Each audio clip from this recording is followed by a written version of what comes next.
आजच्या व्हिडिओची सुरुवात देवपूजेनं. तर नमस्कार मंडळी, श्री स्वामी समर्थ. तुम्हा सर्वांचं स्वागत आहे. तर छान अशी देवपूजा वगैरे करून घेतली. बाकीची ही माझी घरातली कामं सर्व आवरली. आता म्हणाल हा ढिगारा कसला? तर हा आहे इस्त्रीचा ढिगारा.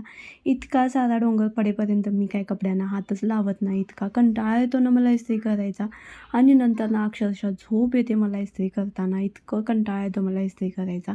नंतर ना केस वगैरे धुतलेले होते तसेच बांधून ठेवले. आता पाहू शकता याच्यामध्ये गुंता इतका झाला आहे ना, आता ते मला व्यवस्थित असं विंचून घ्यायचं. आणि माझी कुरळी केस असल्यामुळं ना त्याला तेल पाहिजेतच, नाही तर मग सगळे उभंच राहतात. तर त्यांना तेल वगैरे लावून घेतलं, स्वच्छ वगैरे असं, स्वच्छ म्हणजे छान असं चापचुपाचं तेल लावून घेतलं. नंतर ना विंचून वगैरे त्याला छान असं वेणी घालून बांधून घेतलं. आता उष्णता इतकी झाली ना, गळ्यात केस सोडायचं म्हटलं की नकोच वाटतं, इतकी गरमी वाढते. तर त्यांना छान असं बांधून घेतलं आणि तर विंचून घेईपर्यंत तोंडाची हालत पाहू शकता, नको झालेली इतकं गरम होऊन. नंतर तर म्हटलं थोडंसं चेहऱ्याकडेही बघूया, आता डल झाला आहे तर त्याला थोडंसं फेस पॅक वगैरे लावून घेऊया म्हटलं. तर त्याला फेस पॅक वगैरे लावून घेतला. नंतर ना ते सुकेपर्यंत म्हटलं आता काय करायचं, तोपर्यंत आपली बाकीचीही कामं करून घेऊया म्हटलं.